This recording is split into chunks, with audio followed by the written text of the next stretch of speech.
আসসালামু আলাইকুম বন্ধুরা, সবাই কেমন আছেন? আশা করি সবাই ভালো আছেন। তো আপনাদের সামনে আজকে নিয়ে এসেছি একটি নতুন ধরনের রেসিপি, অত্যন্ত ইউনিক একটি রেসিপি বলতে পারেন। এখানে আমি পেঁপে নিয়েছি। আমাদের ঘরে আজকাল সবারই তো পেঁপেটা থাকে। তো আমি পেঁপে দিয়ে একটি নতুন ধরনের একটি রেসিপি নাস্তা বানাবো। এটা খেতে অনেক সুস্বাদু, অনেক ভালো লাগে। আজকাল সারা বছর ধরে পেঁপে পাওয়া যায়।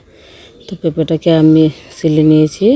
ছিলে আমি এটাকে ছোট ছোট টুকরা করেছি এবং এটার ভিতরের বাকলগুলোকে আমি ফেলে দিয়েছি। আর ভিতরটা অবশ্যই চেষ্টা করবেন ভালো করে ফেলতে, না হলে ওটা একটু তিত্র মারে। তো এটাকে আমি একদম চিকন করে এটাকে ফলা দিয়ে দিচ্ছি। দেখুন, দাও দিয়ে করেন আপনারা, নাইফ দিয়ে করেন, যেটাতে ভালো লাগে। অবশ্যই আপনারা একদম চিকন করে ফলবেন। রেসা এটাকে বলে কপালে পেঁপের রেসা। তো রেসাগুলো সাধারণত লম্বা লম্বা করে হয়। তো লম্বা করে তো আমরা অনেকেই এটাকে কাটতে পারি না, খেতেও অনেক অসুবিধা হয়। তাই আমি এটাকে একটু লম্বা করে চিকন করে ফলে আমি এটাকে দিয়ে রেসা বানাবো। দেখুন, দেখতে কতটা সুন্দর হয়েছে। আমি এভাবেই সবগুলোকে কেটে নেব। একদম চিকন করে ফেলবেন।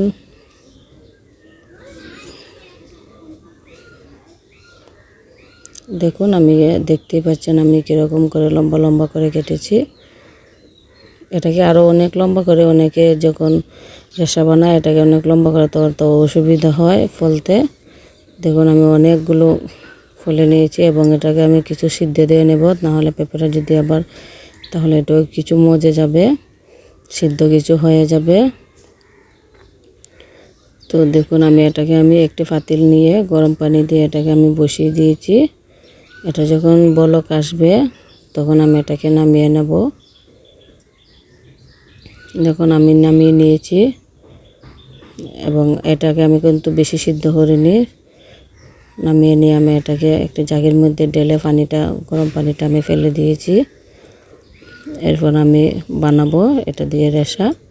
আমি এখানে বেশ কিছু পরিমাণ চিনি নিয়েছি এবং এটার মধ্যে অল্প পরিমাণ আমি পানিতে দিয়েছি। এটা দিয়ে আমি একটি সিরাপ বানাবো। তো আমি এটাকে চুলায় বসিয়ে দিলাম এবং দিয়ে দিলাম কয়েকটি তেজপাতা, এলাচ আর দারুচিনি।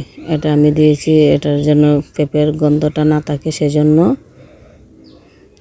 তো আপনারা দেখতে পাচ্ছেন এটা দিয়ে আমি একটি সিরাপ বানিয়েছি। তো সিরাপটা যখন ফুটে যাবে তখন আমি পেঁপের ফলাগুলো এটার মধ্যে দিয়ে দেব।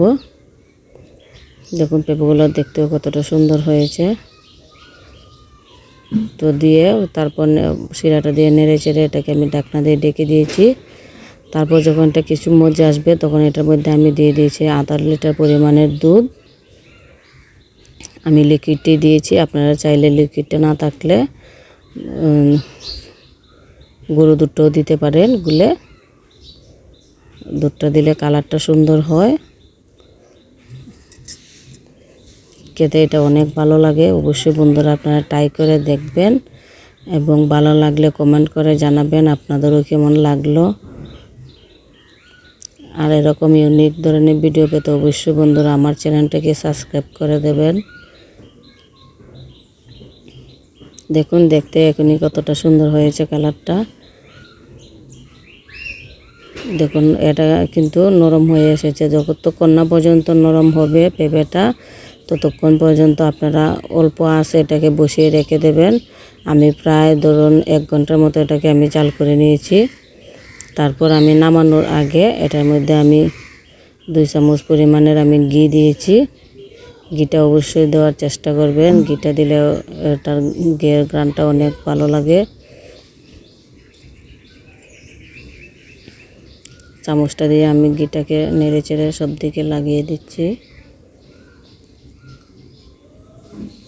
চাইলে আপনারা তেজপাতা এবং এলাচগুলো ফেলে দিতে পারেন। তারপর আমি উপরে কিছু কিশমিশ দিয়ে এটাকে আবার একটু ঢাকনা দিয়ে ডেকে দিয়েছি। তো দেখুন বন্ধুরা, কত সুন্দর হয়েছে আমার পেঁপের রেসাটি। দেখুন, এটা দেখতে যেমন সুন্দর তেমন খেতেও ভালো লাগে। আজকাল তো পেঁপে সারা বছরই পাওয়া যায়। তো আপনারা অবশ্যই নাস্তাটিকে বানিয়ে দেখবেন ট্রাই করে। আশা করি যে আপনাদেরও ভালো লাগবে। আর বন্ধুরা সবাই ভালো থাকবেন, সুস্থ থাকবেন। আল্লাহ হাফেজ।